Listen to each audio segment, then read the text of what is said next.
Hey guys, welcome to my channel. जैसे कि हमने अपनी लास्ट वीडियोस में इंटरमीडिएट कैलकुलस का फर्स्ट चैप्टर पढ़ा है। फर्स्ट चैप्टर इज फलन। फलन के बेस पर फर्स्ट डेफिनेशन अवकल गणित के बारे में हमने समझा क्या होता है और उसकी कौन कौन सी राशि होती हैं, हमने वो समझा। इसकी दो राशियाँ होती हैं, अचर और चर। लास्ट वीडियो में हमने अचर मीन्स कांस्टेंट वैल्यूज़ के बारे में पढ़ा था कि वो कितने टाइप के होते हैं, उनकी डिटेलिंग पढ़ी है अपनी लास्ट वीडियोज़ में। आज हम क्या पढ़ेंगे? अवकल गणित का सेकंड पॉइंट, सेकंड राशि, दैट इज चर। चर क्या होता है? कल हमने अचर के बारे में डिटेलिंग पढ़ी थी, आज हम चर के बारे में डिटेलिंग पढ़ेंगे कि चर क्या होता है। चर संख्याएं कौन सी संख्याएं होती हैं? चर को इंग्लिश में बोला जाता है वेरिएबल। वेरिएबल देखिए नाम से पता चल रहा है, वेरीएबल मीन्स जो नंबर वेरी होता है, वेरी करने के काबिल है या वेरी करने के लिए है, उसको बोला जाता है वेरिएबल। जैसे सपोज किसी नंबर की वैल्यू 1 है, किसी की वैल्यू 2 है, मीन्स यहाँ पर एक पर्टिकुलर नंबर की वैल्यू वेरी हो रही है, कभी 1 है, कभी 2 है, कभी 3 है, तो उसको बोला जाता है चर। हिंदी में चर संख्या है। इसकी डेफिनेशन क्या है? ऐसी राशियाँ जिन्हें गणित की विभिन्न संख्याओं में विभिन्न संख्यात्मक मान दिए जाते हैं, चर कहलाती हैं। मेन इनको मैथ्स में डिफरेंट क्वेश्चंस में उनकी वैल्यूज़ डिफरेंट होती है, तो उसके अकॉर्डिंग मीन्स इसको बोला जाता है चर संख्याएं। अब ये संख्याएं भी अलग टाइप की होती हैं। ये है संबद्ध राशियाँ मीन्स रिलेटेड क्वांटिटीज़। ऐसी दो चर राशियाँ जिनमें से किसी एक राशि के बदलने पर दूसरी राशि भी बदल जाती है, संबद्ध राशियाँ कहलाती हैं। ऐसी दो चर राशियाँ मीन्स इन दोनों की वैल्यूज़ डिफरेंट हो सकती है। किसी भी एक पर्टिकुलर क्वेश्चन में कांस्टेंट वैल्यू नहीं होती है कि सपोज एक क्वेश्चन में उसकी वैल्यू x है तो दूसरे में उसकी वैल्यू भी x होगी, ये पर्टिकुलर डिपेंडेंट नहीं है। तो ये क्या है? ऐसी दो चर राशियाँ जिनमें से किसी एक राशि के बदलने पर दूसरी राशि भी बदल दी जा सकती है, उसको संबंध राशियाँ कहलाते हैं। जैसे एक राशि का दूसरी राशि से संबंध है। यहाँ पर अगर आप एक की वैल्यू चेंज करेंगे तो दूसरी की ऑटोमेटिक वैल्यू चेंज हो जाएगी। फॉर एग्जाम्पल, यदि भी दोनों संबंध राशियाँ चर होती हैं परंतु उनमें से एक राशि का ही मान स्वेच्छा से बदला जा सकता है और दूसरी राशि का मान स्वेच्छा से नहीं, अपितु किसी अन्य नियम के अनुसार बदलेगा। जैसे आपके एक ही क्वेश्चन में दो चर राशियां हैं आपके पास, अगर आप एक का मान बदल देते हैं, पहले आपने एक का मान 1 रखा, देन आपने दूसरे में उसका मान 2 रख दिया, तो इसके अकॉर्डिंग जो दूसरी चर राशि है वो 1 जब आपने पहली राशि का रखा तब आंसर कुछ और आएगा। फिर जब आपने 2 रखा दूसरी पहली राशि का मान, तब दूसरी राशि का मान कुछ और आएगा। फॉर एग्जाम्पल, यदि हम किसी वृत्त की त्रिज्या r स्वेच्छा से 1 2 3 एंड सो ऑन लें, कोई रेडियस, कोई सर्कल है आपके पास, उसका रेडियस आपने r लिया है, r की वैल्यू एक बार आपने 1 ले ली है, एक बार 2, एक बार 3, तो उस वृत्त का क्षेत्रफल क्या चेंज हो जाएगा? तो देखिए एरिया क्या होता है? Pi r square, pi into R, where is the त्रिज्या स्क्वायर। अगर आपने यहाँ पे r की जगह 1 लिया है तो इसका क्षेत्रफल केवल 1 स्क्वायर मीन्स 1, केवल पाई आएगा। अगर आपने 2 लिया है रेडियस मीन्स 2 स्क्वायर, 2 2 4 मीन्स 4 पाई आंसर आएगा। अगर आपने 3 लिया है यहाँ पे रेडियस तो 3 3 9 मीन्स 9 पाई हो जाएगा। यहाँ से क्या पता चला कि आपने एक चर राशि मीन्स r का नंबर चेंज का वैल्यूज़ आपने चेंज की, जिससे आपका क्षेत्रफल जो कि दूसरी चर राशि है उसका भी आंसर चेंज हो गया। तो यहाँ पर एक राशि r के डिपेंड पर, r इज इंडिपेंडेंट राशि जिसको आपने कुछ भी चेंज कर दिया और उसके बेसिस पर कौन सी राशि चेंज हुई? a। तो a हमारी चेंज हुई राशि, दैट मीन्स आपकी r और a क्या है? रिलेटेड क्वांटिटीज़ हैं दोनों, संबंध राशियां हैं, क्योंकि r जब आपने चेंज किया a चेंज हो गया। ऐसे ही देखिए जब a चेंज हुआ तो हमारे r की वैल्यू भी डिफरेंट हो गई। जब a 9 पाई था देन r 3 था, जब a हमारा 4 पाई था देन r 2 था, जब a हमारा पाई था देन r 1 था। इन राशियों को बोलते हैं रिलेटेड राशियाँ और संबंध राशियाँ। ऐसी सेकेंड है हमारा स्वतंत्र चर मीन्स इंडिपेंडेंट वेरिएबल्स। तो क्या है? दो संबंध राशियाँ। ये हमने अभी संबंध राशियों के बारे में पढ़ा जिसमें r और a था, में जिस राशि का मान स्वेच्छा से बदला जा सकता है। जैसे हमने इसमें r का मान अपने इच्छा से बदला, एक बार हमने 1 लिखा, एक बार 2, एक बार 3, तो उसे स्वतंत्र चर कहते हैं मीन्स इंडिपेंडेंट, कि उसकी वैल्यूज़ इंडिपेंडेंट है, वो हम चेंज कर सकते हैं, वो क्वेश्चन में चेंज नहीं हो रही है, वो किसी नंबर पे डिपेंड नहीं कर रही है, किसी सिचुएशन पे डिपेंड नहीं कर रही है, वो हमने अपने आप से r की वैल्यू 1 लिखी या 2 लिखी या 3 लिखी। दो संबंध राशियों में जिस राशि का मान स्वेच्छा से बदला जा सकता है उसे स्वतंत्र चर कहा जाता है।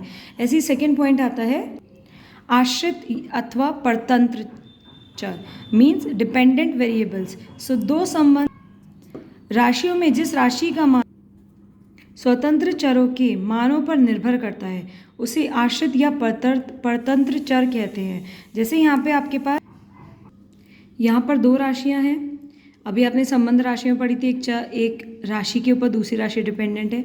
ऐसे यहाँ पे है दो संबंध राशियों में जिस राशि का मान स्वतंत्र चर के मानों पर निर्भर करता है उसे आश्रित या परतंत्र राशि कहते हैं।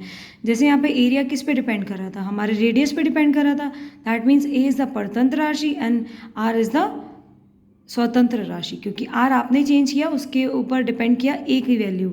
ऐसे ही तो जिस वैल्यू को आपने किसी वैल्यू के ऊपर डिपेंडेंट है जो वैल्यू, वो होती है हमारी परतंत्र राशि या फिर आश्रित राशि, आश्रित चर।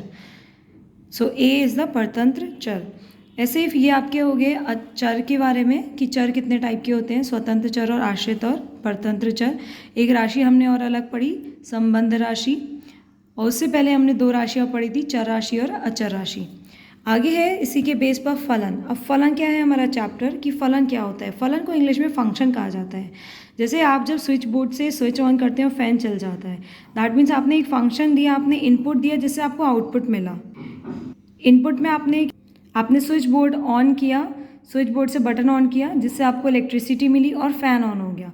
सो एक फंक्शन था, इनपुट टू आउटपुट फंक्शन। उसमें वर्क किसने किया, इलेक्ट्रिसिटी ने वर्क किया, जिससे आपका इनपुट स्विच ऑन होते ही फैन चल गया। वैसे ये यहाँ है फंक्शन। अब इसको अपने क्वेश्चंस में समझेंगे, वो हमारा जनरल लाइफ का एक एग्जाम्पल था। तो फंक्शन में क्या है, यदि दो चर राशियाँ मीन्स एक्स एंड वाई किसी नियम एफ के द्वारा इस प्रकार संबंध है कि x के प्रत्येक मान के लिए y का एक निश्चित एवं अद्वितीय मान अवश्य प्राप्त होता है, तो y को x का फलन कहते हैं। मीन्स देखिए दो चर राशियां हैं, एक x एंड एक y, और कोई एक नियम है f। अब वो नियम क्या हो सकता है, एक पर्टिकुलर इक्वेशन हो सकती है जिसमें आप x की वैल्यू पुट करेंगे और आपको y मिल जाएगा। सो इस प्रकार संबंध है कि x के प्रत्येक मान के लिए y का एक निश्चित मान एवं अद्वितीय मान अवश्य होता है। जब आप x को कुछ पुट करेंगे तो y का कोई ना कोई अलग अलग मान आपको मिल जाएगा, तो y को x का फलन कहते हैं। सो उदाहरण है जैसे कि गोले का पृष्ठीय क्षेत्रफल होता है हमारा s = 4 पाई r स्क्वायर। r क्या है हमारी रेडियस, रेडियस पर क्या डिपेंड करता है, एरिया। तो वैसे ही r है हमारी गोले की त्रिज्या, और r के प्रत्येक मान के लिए s का एक निश्चित मान एवं अद्वितीय मान अवश्य प्राप्त होगा, अतः s r का एक फलन है। तो s क्या है, फलन है किसका, r का, क्योंकि r की वैल्यू पे डिपेंड कर रही है ना, s की वैल्यू। r आप जो लिखेंगे उसी के अकॉर्डिंग आपको एरिया प्राप्त होगा, एरिया मिलेगा। मीन्स r की वैल्यू उस पर क्या डिपेंड कर रही है, s की वैल्यू।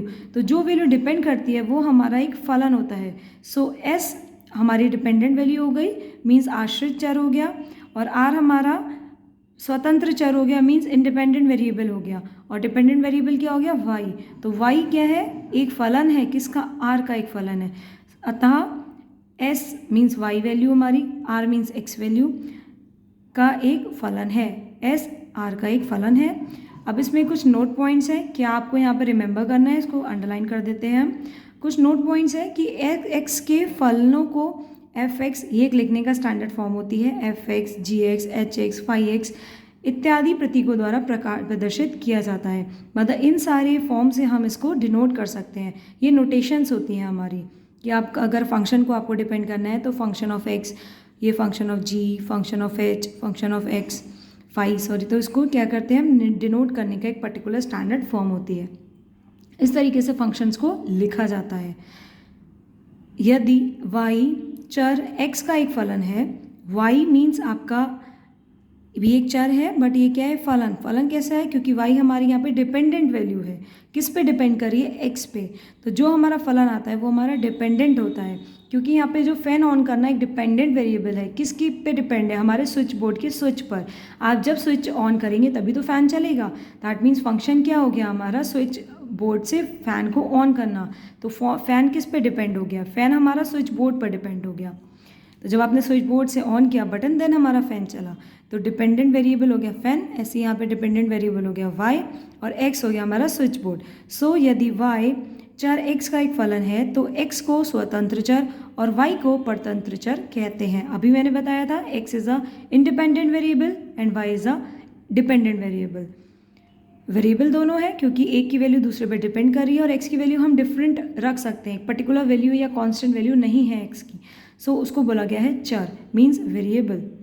थर्ड है हमारा, यदि एक चर राशि एक्स के किसी मान के लिए दूसरी चर राशि वाई के एक से अधिक मान प्राप्त होते हैं तो वाई को एक्स का फलन नहीं कहा जा सकता।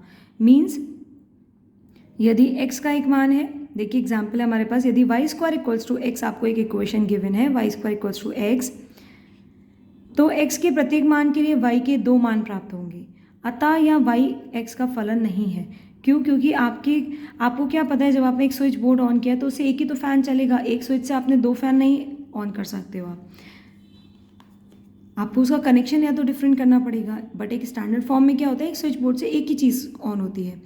फिर क्या है आपका, यही इसमें बताया गया है कि Y square equals to X है, मीन्स यहाँ पे 2 क्वांटिटीज़ है और यहाँ पे जो आपकी डिपेंडेंट है वो 2 क्वांटिटीज़ है और इंडिपेंडेंट आपकी एक क्वांटिटी है। तो कभी भी 2 डिपेंडेंट क्वांटिटी से आप एक इंडिपेंडेंट क्वांटिटी के थ्रू आप 2 डिपेंडेंट क्वांटिटीज़ को नहीं फाइंड कर सकते। सो एक्स के प्रत्येक मान के लिए वाई के 2 मान होंगे, अतः वाई एक्स का फलन नहीं है, वो उसका फंक्शन नहीं कहलाएगा। ठीक है, तो फिर फिफ्थ हमारा पॉइंट क्या आ गया, फलन का मान। अब आप कैसे फलन को फाइंड करते हैं, कैसे आप आंसर, आपके जो एग्जाम में क्वेश्चंस आते हैं उनको आप कैसे फाइंड करेंगे, हम इस पर आते हैं।